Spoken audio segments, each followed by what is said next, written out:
All right, well, it's 12:01. I think we'll just get going. We have lots to talk about today, and I just want to thank everybody for joining us. My name is Yvonne Pelling. I am with PASSERELLE. I'm the Patient and Community Engagement Lead. And with us today is Dr. Anna Chudyk and Sasha Kullman. Both are just wonderful people. Anna I've known for quite some time now, and Sasha I just met today. Anna's work really focuses on enhancing capacity for patient-oriented research and translating it into something meaningful for healthcare improvements. And Sasha builds on this approach by using participatory methods to engage patients and families in studies aimed at improving health outcomes and experiences.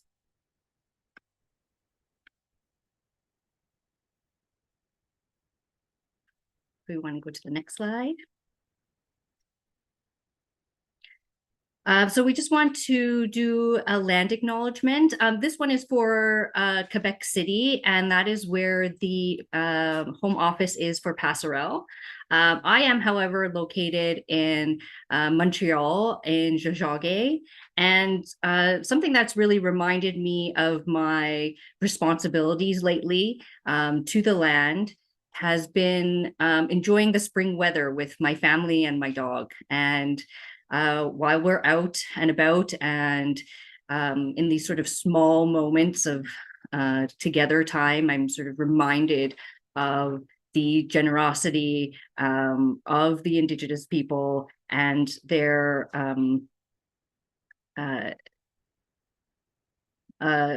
stewardship of this land for generations. I'm honored by the Indigenous knowledges and voices that have long cared for it. So I'm going to let Anna and Sasha take it away. Fantastic. Thank you. I will just get the presentation started here. Something that's very important is knowing your strengths, and a strength of mine, it turns out, no matter how many years I do this, is not sharing my screen with the presentation. I always fumble for about 5 minutes and have avoided turning red because I know what's going to happen. So anyways, Sasha has gladly decided or said that she could do all of the sharing of our presentation for me to avoid that embarrassment. So thank you, Sasha. We make a really good team for many reasons, including this one. So as Yvonne said, my name is Anna Chudyk, and I'm an assistant professor in the College of Pharmacy at the University of Manitoba. And I'm also the host and producer of As Per Usual, a podcast for practical patient engagement, which is a little blurry in the down right corner, but if you are passionate about patient engagement and really want to engage with conversations about the current state of patient engagement and research in Canada and how we can all work together to make it as good as it could be, then please, I do encourage you to tune in. And Sasha is a PhD student that's working with me also in the College of Pharmacy, and we've known each other for a few years now. So yeah, we're going to be presenting basically how our approach to patient engagement evolved throughout a qualitative research study. Next slide, please.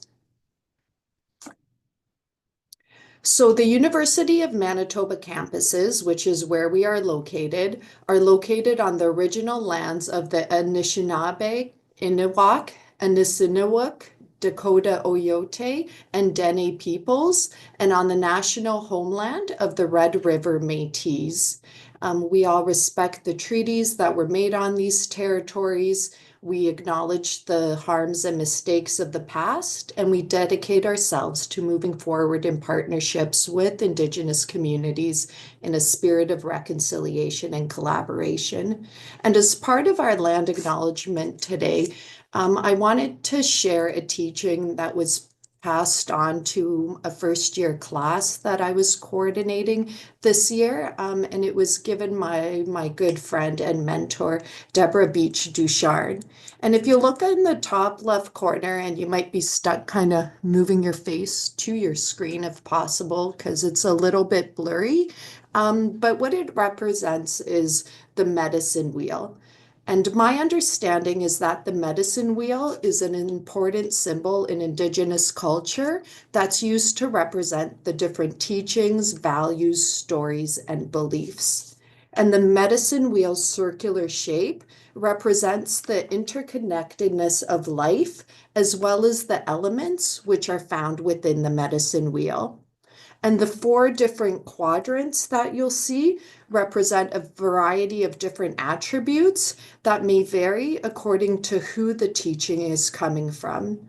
And something that I found particularly helpful with the medicine wheel as I've been navigating some major changes in my home life, and that I'd really like to share with you to hopefully walk away with, are the 4 states of being that are represented on the outside of the quadrant. So I don't know if you can quite see it, but in the top there's the emotional, then moving to the right, mental, physical, and spiritual states. And when Deborah taught us the medicine wheel, she really underscored how so much of our settler culture, as well as many of our day-to-day lives, are really focused on the mental quadrant. And perhaps some of us also incorporate the physical quadrant as well. But we really don't, many of us, tend to really think about the spiritual and emotional quadrants. However, all 4 of these quadrants need to be attended to in order for us to truly feel and be balanced. And since I've been applying this to my regular day-to-day life, I will tell you it makes a big difference for my own personal sense of well-being and sense of wellness.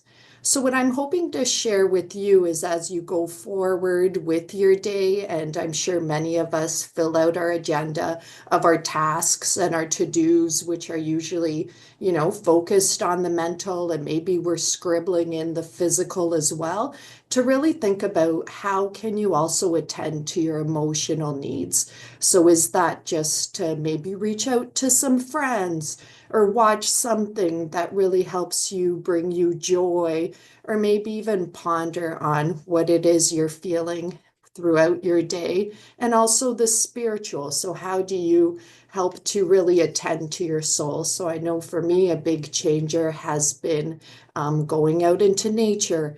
I meditate daily, but to really think about these different aspects and just try it for a few different days and see how it integrates within you. Or I know that the whole concept of gratitude journals, or even listing off gratitudes in our heads, is also more prevalent among people these days as well. So even thinking about how within your gratitudes can you bring in these 4 concepts, and then with that, by thinking about the 4 quadrants, you're going to naturally see and push yourself into trying to integrate this into your regular day-to-day life. So thank you, Deborah, for teaching this to me, and I hope that it's been helpful to at least one of you. Next slide, please, Sasha.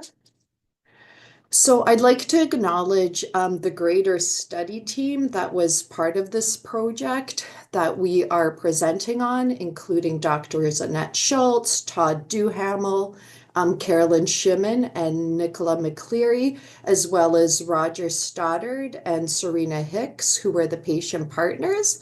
And Roger's in the top corner here that you see, and he had a really, really, really big part in these qualitative interview study that I'll be sharing with you. And he's unfortunately no longer with us, but he lives on in many, many of our hearts, as anyone knows who met him. He was quite unforgettable. And that we received funding from the project through the University Collaborative Research Program, through the University of Manitoba. And I also have personal funding through the CIHR Patient-Oriented Research Awards, both phase 1 and phase 2. Next slide, please. So our presentation objectives will be first to really introduce some key underlying concepts, which our presentation really builds upon, including the spectrum of patient engagement and research. We'll then move into presenting our diverse strategies for engaging patients in qualitative research. And then we'll close off by highlighting some overarching good practices for meaningful and active patient engagement, which have come from this last study that Sasha will be presenting on. Next slide, please.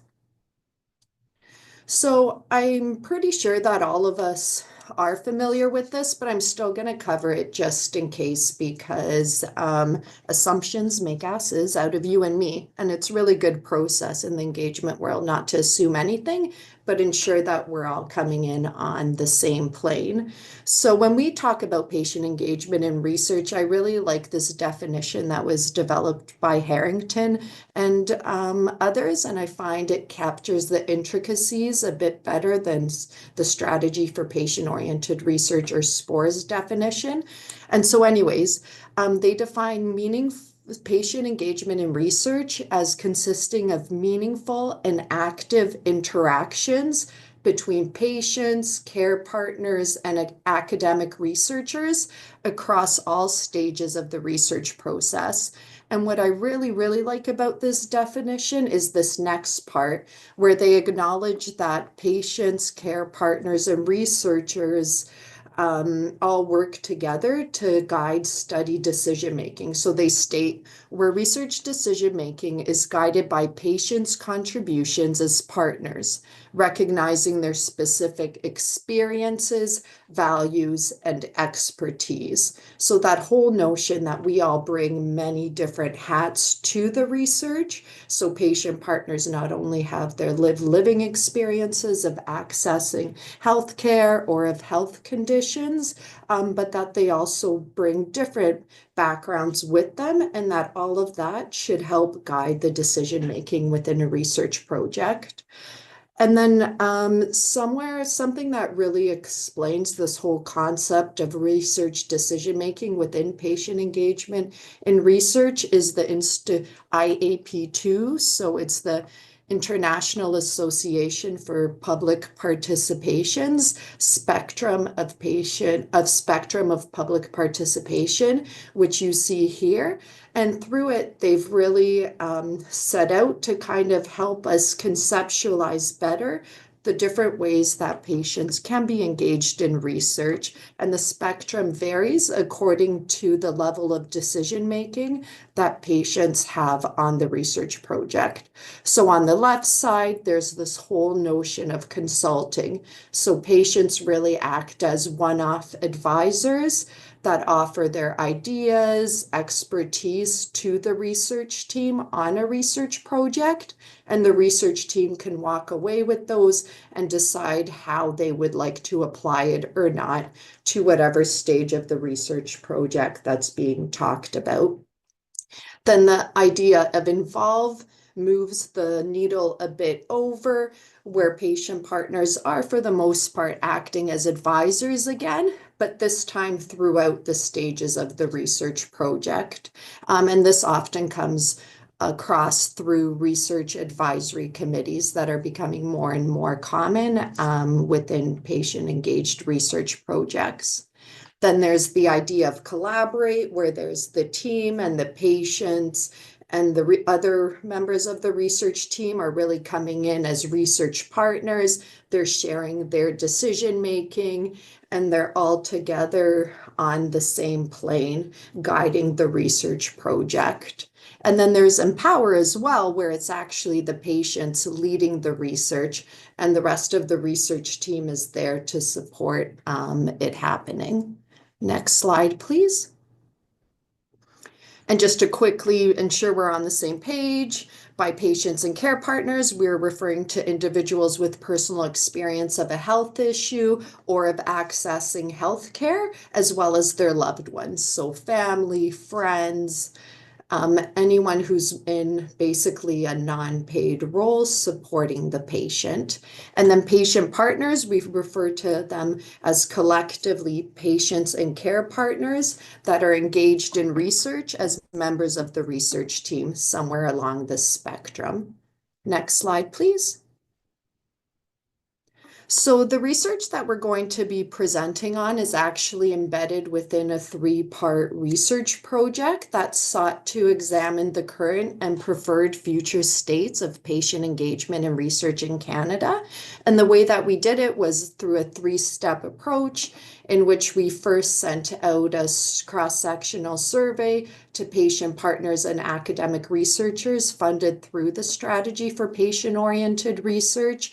And we really set out to describe the different activities and perceived impacts that they were partnering on by stage of the research process. Then the next study that we did were qualitative interviews, and that'll be the focus of this presentation. So I'll park that for a second. And then the last study was really a participatory workshop that brought together, I believe it was 15 patient partners and 15 academic researchers from across Canada. And we really examined this whole idea of what is the current state of patient engagement in research in Canada and where would we really like it to be in the next 5 to 10 years. And what our 10 we ended up with kind of targeted areas of improvement that we all need to work on together in order for this preferred future state to occur. Next slide, please. Perfect. Okay, so coming back to these qualitative interviews, which is what we're presenting on today, their aim was to examine motivations for becoming a patient partner, as well as patient partners' understanding of the role of being a patient partner. And our study population consisted of patient partners from across Canada that were engaging on studies funded through the Strategy for Patient-Oriented Research, and that had completed our cross-sectional survey, which was the first study that I just mentioned to you earlier. Next slide, please. And then as you'll see, as our presentation goes on, that really how our basically research approach evolved was that we started with this qualitative research study that was the brainchild of Roger.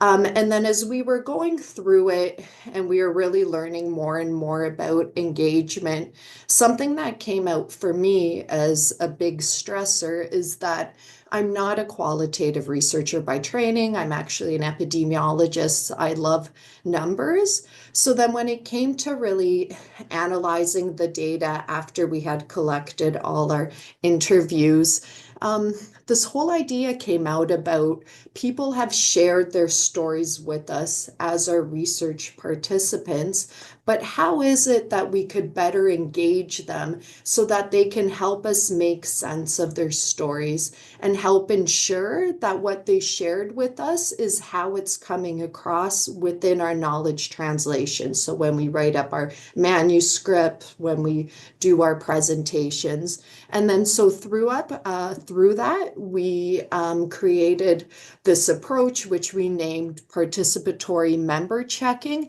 that really pushed the envelope between our study participants, becoming also part of our whole co-analysis team.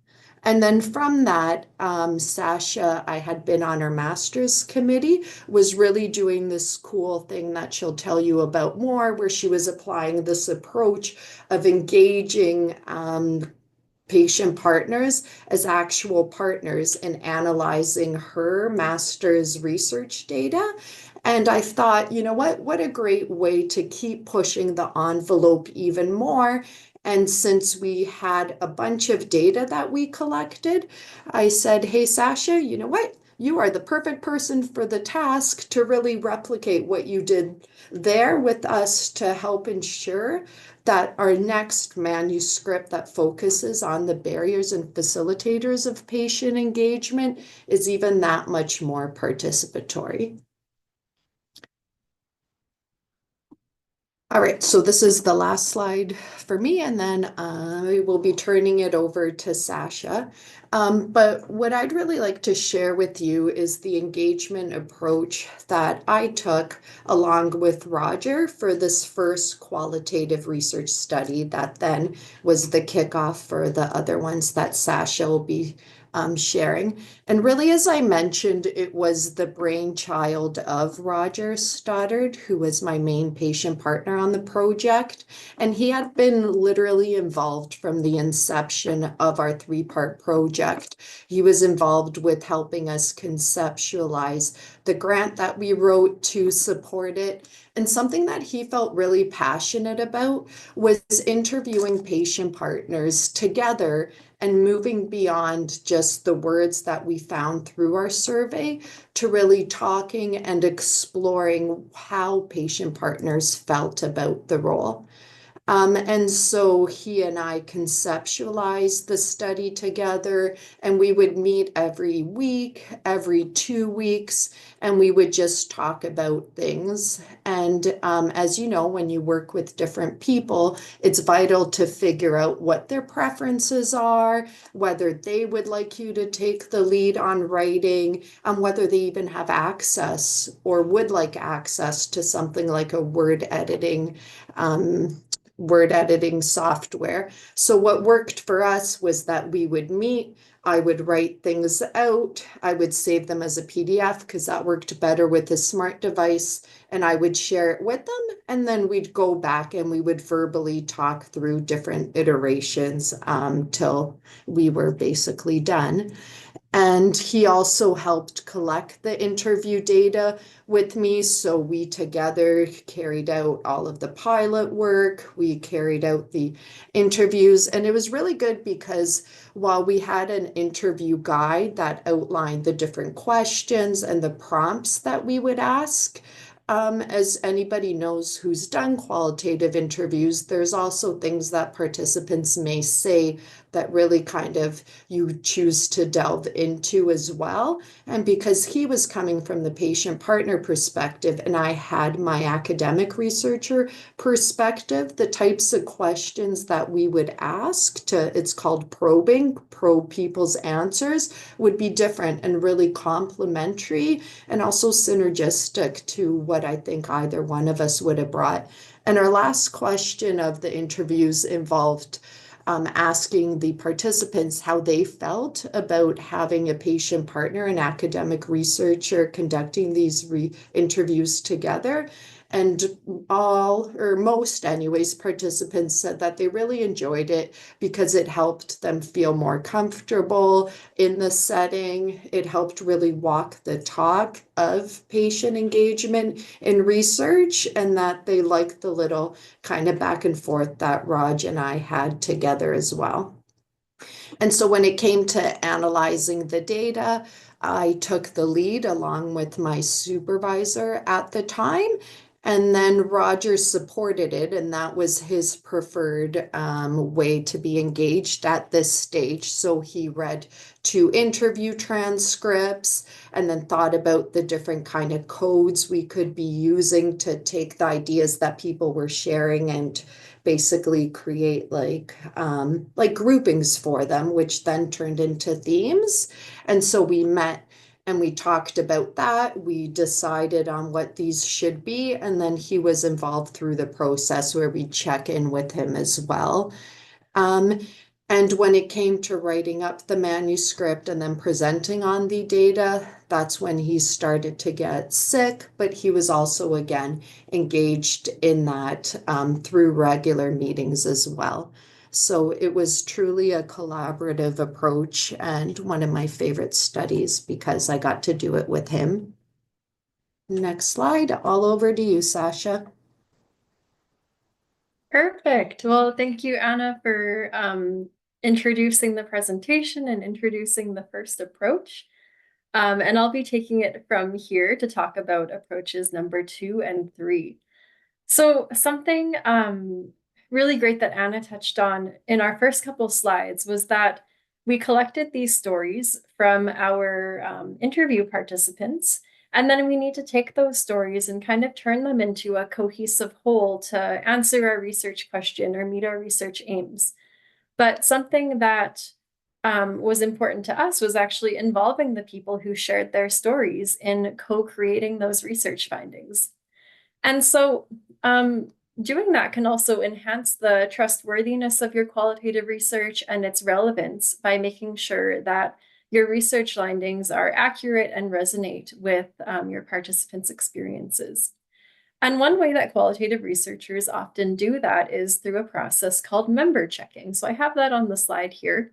And if you're not familiar with it, member checking just involves sharing your research data or your interpretations of that data or your research results with your participants to, like I said, make sure that they're accurate or that they resonate with their actual experiences. But there can be some common shortcomings of member checking that can come up. So for example, if member checking isn't approached really intentionally, it can turn into a bit of a box ticking exercise where you say, yep, they checked over the findings and they didn't have anything to add. And that doesn't really give participants a meaningful opportunity to actually impact the study findings and co-create them with you. So we wanted to avoid that situation.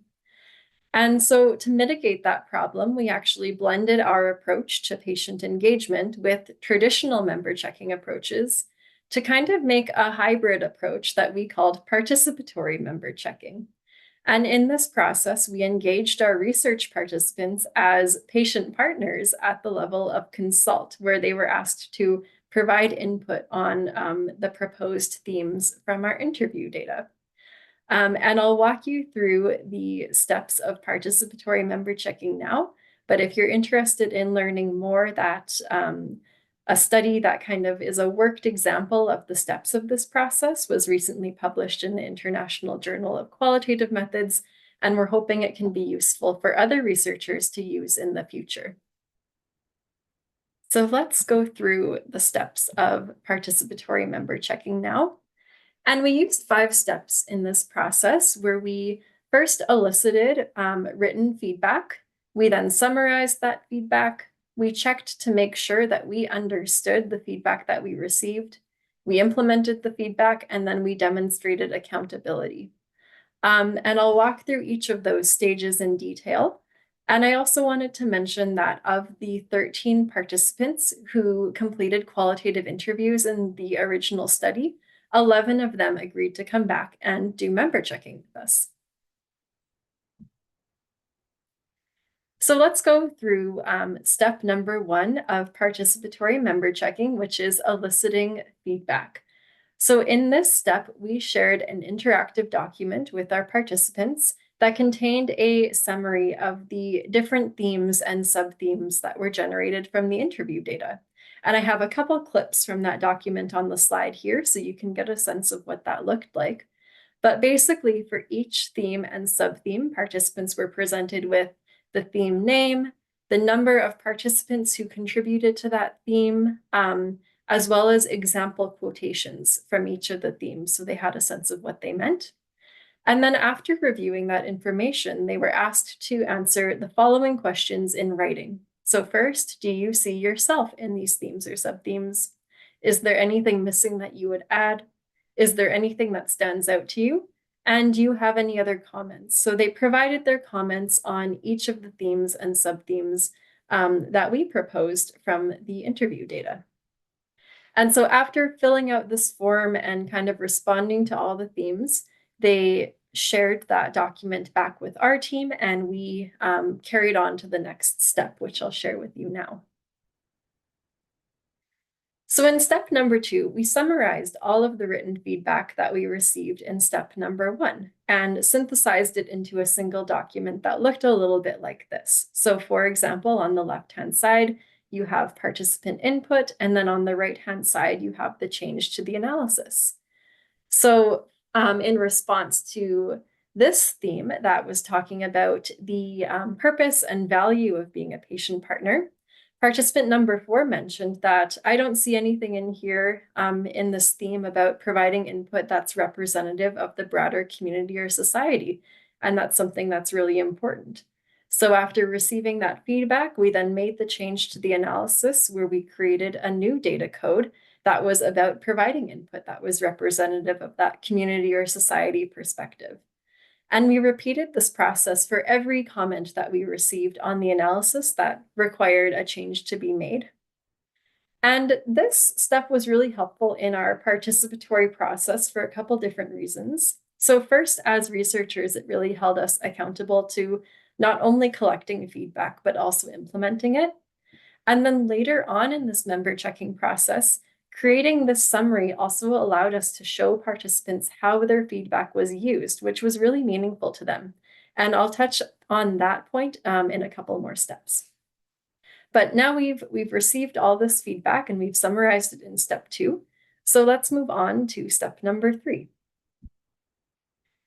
And in step number 3, we wanted to check and make sure that we understood the written feedback that we received. And so we held a 3-hour member checking workshop that built off all of that written feedback that we received in step 1. And the goal of this feedback, probably the primary goal of this workshop, was to discuss themes that participants had identified as either being underdeveloped or that had sparked a lot of disagreement or different ideas that came up in the written feedback. So for a few of the themes, it was really clear that we needed to have a conversation with everybody to make sure that we understood what participants wanted to see coming out of that theme and what was important to them. So that was a main goal of the member checking workshop. This member checking workshop also really helped us to promote the participatory nature of this member checking process because we were able to set aside time and space to really co-create the findings together. And then finally, at the conclusion of this workshop, we were able to ask participants about their vision for turning the interview data into one or more future research articles and which findings that they thought should be prioritized to be shared. And if there were a lot of different ideas that needed to be shared, then maybe splitting those up into multiple different research articles and then talking about, okay, well, which ideas should we publish first? Which should we publish next? And so really in this step, participants were driving our research aims and our research outcomes. And that brings me to step number 4, where we implemented all that feedback that we received. So we took the written feedback that we got in step number 1, as well as the verbal feedback that we got in step number 3, and we used that to inform the first manuscript that came out of the interview data, which was the manuscript that Anna introduced in approach number 1 before. So this was a manuscript about exploring patient and caregiver perceptions about the meaning of the patient-partner role. And so those were the themes or ideas that came out of the interviews that participants identified as being the highest priority to share in a manuscript first. And so those were the findings that came out of the qualitative interviews first. And then finally, moving on to the last stage of member checking, step 5, demonstrating accountability. So another shortcoming that can come up in member checking is that there might be a little bit of an accountability gap where participants might not know how their feedback was used or if it was used at all. So to mitigate that within our approach, we actually wanted to show participants exactly how their feedback implemented or was implemented or how it impacted our analysis. And so drawing from that summary document that we created in step number 2 of member checking, we were able to prepare individualized reports for each of the participants who did member checking with us to show all of the feedback points that they provided us, as well as a description of the change to the analysis that resulted. And so participants received this document really well. They found it meaningful and they appreciated that it showed that the time that they took to provide us with feedback was worthwhile and that their feedback was heard and that it was actioned. So this was a positive part of our member checking process. And so once everything was all wrapped up with member checking, we also felt it was really important to evaluate that process and learn more about what the participants involved thought about it. So we prepared an evaluation survey asking about the member checking process overall, and also specifically about the workshop, because that's where we had the most interaction with the participants. So we asked the participants questions like, what were your overall impressions of the workshop that we had? Did you feel that you could express your point of view, both in the feedback document and at the workshop? Did you feel your view or your perspective was heard? Did the workshop meet your expectations? What worked well? And then maybe what worked not so well? And so we gathered the feedback from everyone who was involved in member checking. And about 80 to 85% of it was very positive. They felt meaningfully engaged. They appreciated the process, the opportunity to help co-create the findings, as well as the summary document at the end where they got to hear how their feedback was used. We also received some constructive comments suggesting that for future work, it's important to narrow down the amount of data to present to participants in the member checking process. So in our approach, we shared quite a bit of research data with them and a number of different themes. And while they appreciated having the opportunity to kind of shape every aspect of the analysis, providing written feedback was also more labor intensive. So they suggested just honing in on maybe a smaller subset of ideas to do member checking with in future studies. So we took that feedback and will implement that in future work that we do. And so with that, we concluded our member checking process. And now I want to move on to describing our third and final approach to engagement in qualitative research that we used. And the third approach actually builds directly out of these member checking, the member checking process that we did in step 2 and kind of builds upon it. So I hope I can kind of connect those dots and show you how the two are related.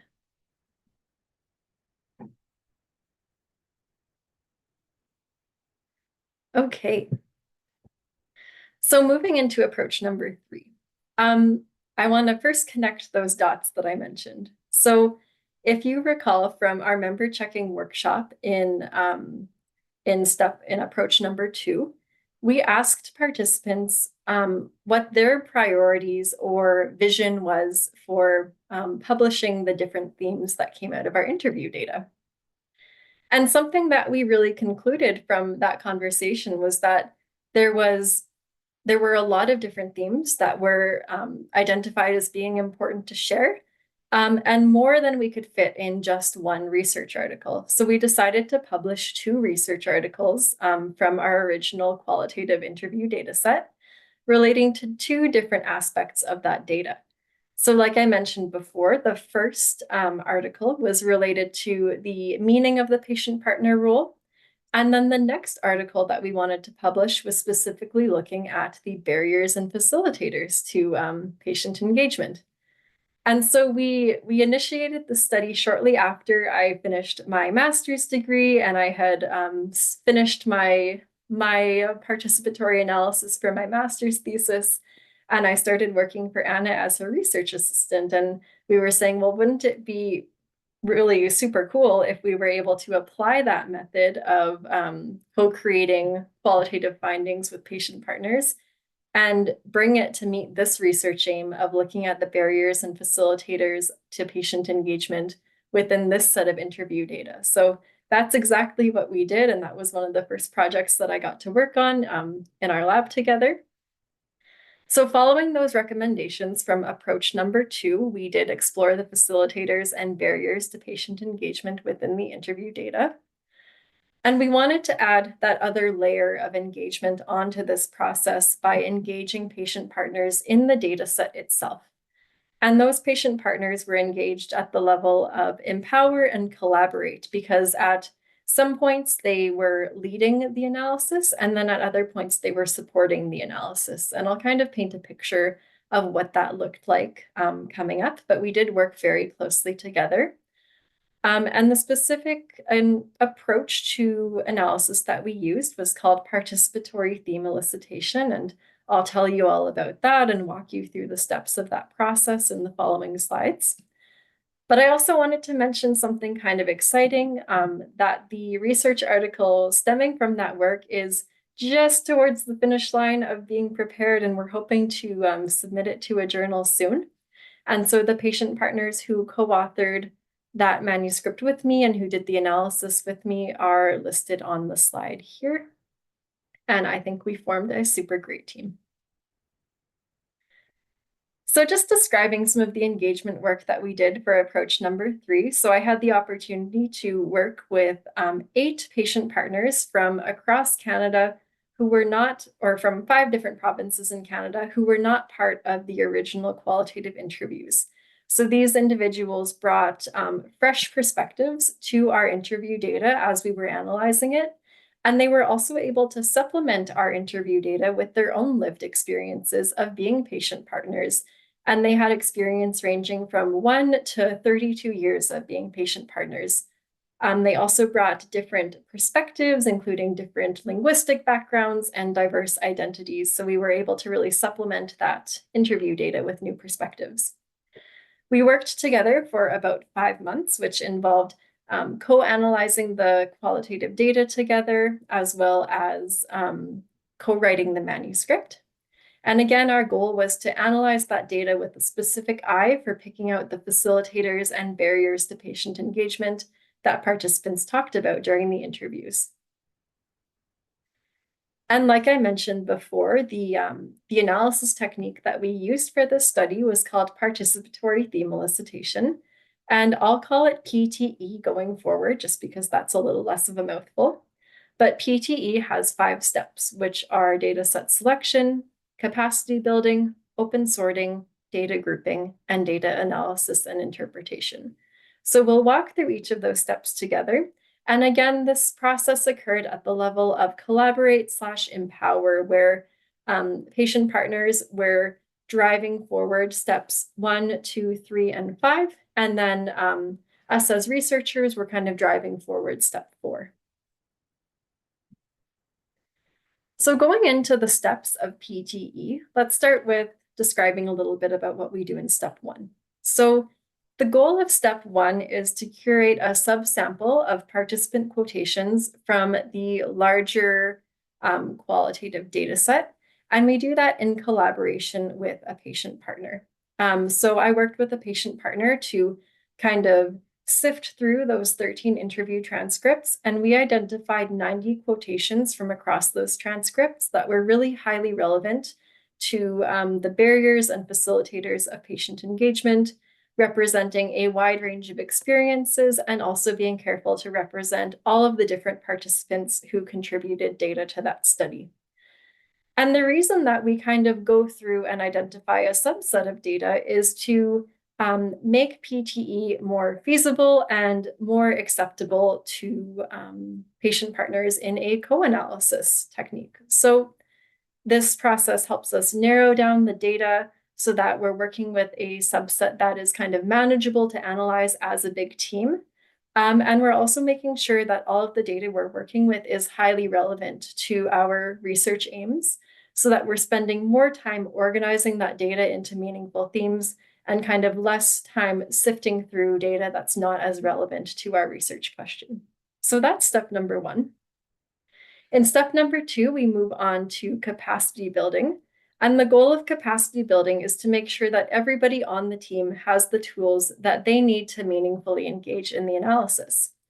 So in this process, we provided patient partners with some more background information about the study, some background information about qualitative methods and kind of what we were hoping to achieve with this study. And then we did a few practice analysis activities to make sure that we were all warmed up and ready and comfortable to actually do the analysis process that started in step number 3. So after building capacity and doing some practice activities, we moved on to the actual analysis in step number 3, which is called open sorting. And so open sorting is essentially just another word for data coding. And in this step, patient partners independently sort the quotes in our data set into conceptually similar groups using any criteria that they find meaningful. And for our study, we did this process using an online tool called Miro Board, and I'll show you what this looked like on the next slide. And so here I have a screen grab from one of our patient partners' Miro boards. And on this board, you can see that there are a lot of different colorful sticky notes. And each sticky note has one participant quotation written on it. And there are the 90 quotations in our data set here. And you can see how this patient partner grouped the quotes into different categories that they found meaningful. And they could do this in any way that they saw fit. So for example, this patient partner identified a group of quotes that they thought related to psychological safety. So they grouped them together and labeled them with the tag psychological safety. Another group related to culture, etc. And all of the patient partners on our team had the chance to do this independently, and they all grouped these quotations in slightly different ways based on what they thought was important about the data set. So it was a creative process, and they could do this in any way that they wanted. And once they had completed their sorting, they sent me their Miro boards, and I took it from there for step number 4, which is data grouping. And so in data grouping, the goal is to generate a consensus of all of those independent data coding decisions that were made in step number 3. And so I tracked how each of the patient partners independently grouped their quotes using a spreadsheet. And then I could actually analyze those data coding decisions to create groups of quotes that represented a consensus of everybody's independent coding decisions. And I did that using a network analysis. So I won't get too much into the weeds of the network analysis, but I'll tell you a few things about it. The results of that analysis are shown on the diagram that I've shared on the slide. And you can see that there are all these different colored circular nodes on the diagram. And each of these circles represents one participant quotation in our data set.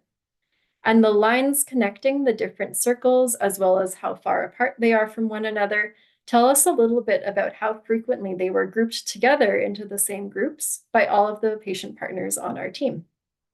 So for example, two circles that are very close together and connected by a lot of thick lines, we can tell were sorted together more frequently by the different team members.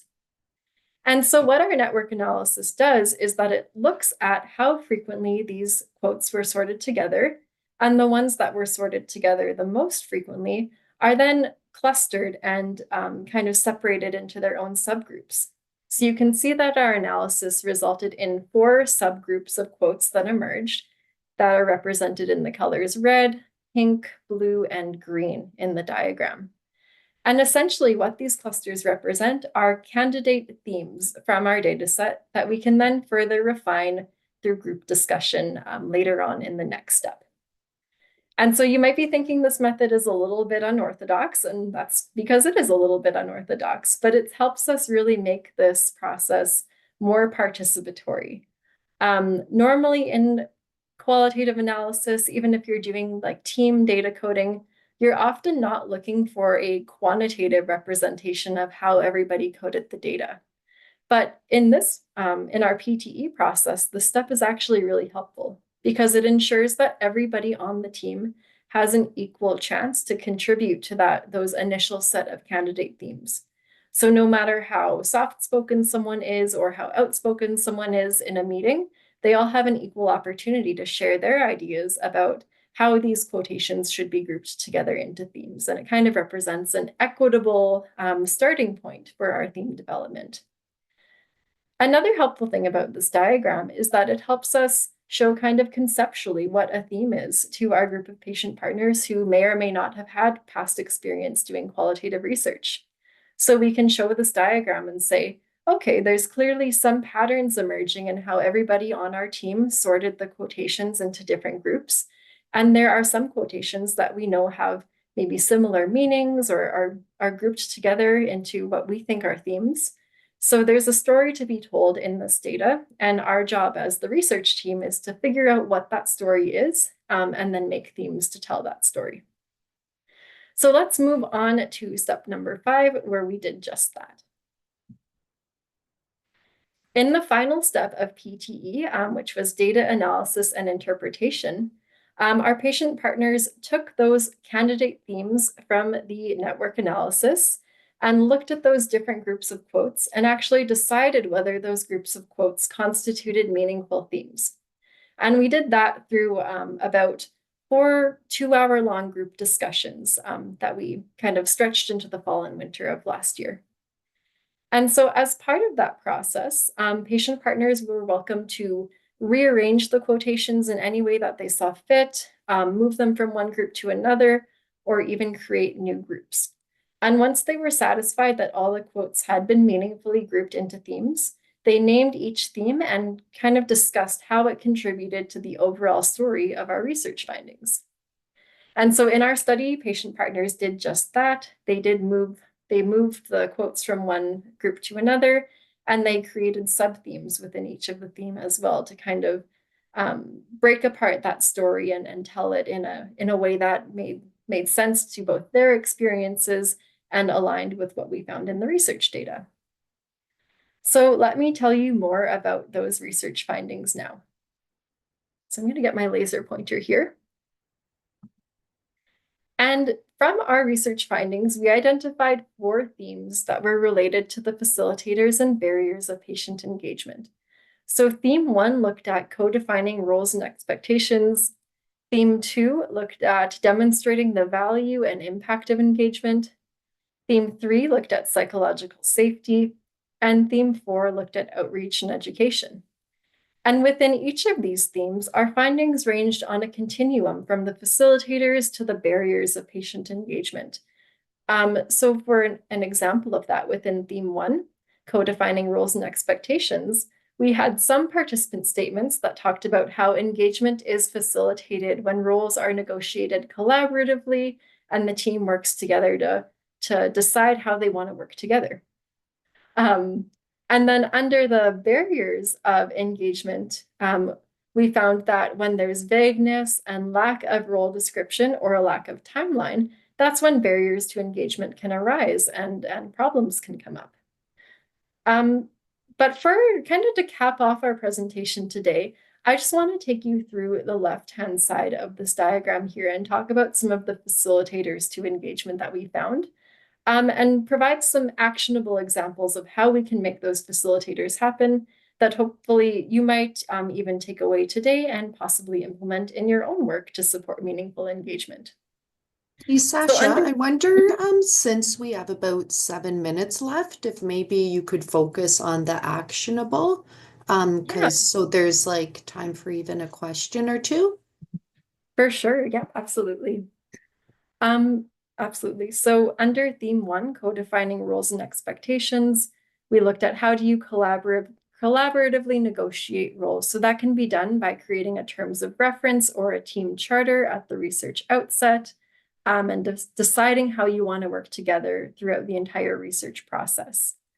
Under theme number 2, demonstrating the value and impact of engagement, the participants in our study felt that it was really important to show the value and impact of engagement through things like financial remuneration that can look like compensation for their time and expertise, as well as reimbursement for expenses incurred, and compensation alternatives for individuals who are not able to receive compensation, as well as communicating the value and impact of engagement. And that can be done through actions like we showed in approach number 2, where we provided an individualized report to each of the patient partners on the team, showing exactly how they impacted the analysis.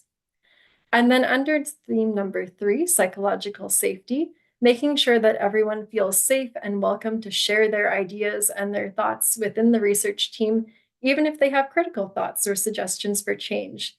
So an actionable way to do that can look like designating a patient engagement liaison, someone on your team who oversees the patient engagement activities, and allowing there to be even separate patient partner only meetings where you create a safe and welcoming space for their feedback to be shared.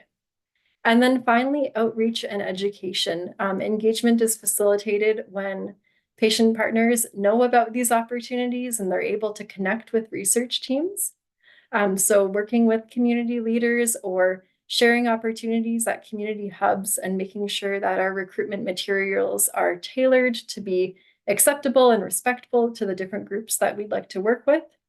And then as well as seeking out training opportunities, both as patient partners and as researchers, So looking through a lot of the great resources that are offered through organizations like PASSERELLE or our local sports support units or different patient and family engagement organizations who offer lots of different training and educational materials that we can do to learn more about how to work together in a meaningful way.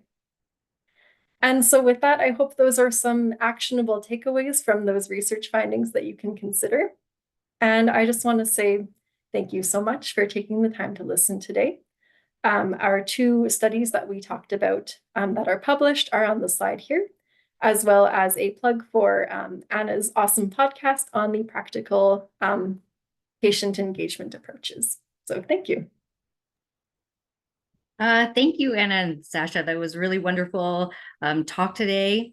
I appreciate so much the intentionality of the work you have done. It was very clear to me how you really took the time to think about how to work with your patient partners and how to capture their voices. With just a few minutes left, there is a question in the chat from Isabel. Anna or Sasha, I'll turn it over to you. So we were very fortunate in that we collaborated with our local sports support unit and this great mastermind of everything design, Patrick Faulkner. And so he created the participant reports in Adobe InDesign. And what he did was he created the template for us based on conversations, so an iterative process.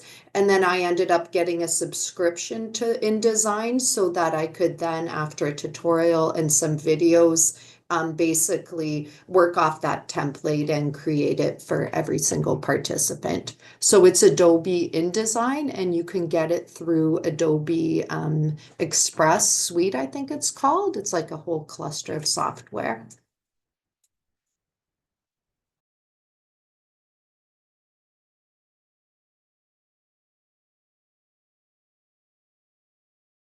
Oh, Yvonne, do you want us to keep going through? Yeah, or do sure. you... Yeah, so we have just a few more minutes. There looks like there's one here from Linda. She's saying, thank you for sharing this comprehensive member checking process involving patient partners. Could you comment on the resources and support offered to engage individuals in these extensive activities? I'm thinking about budgeting for this type of work.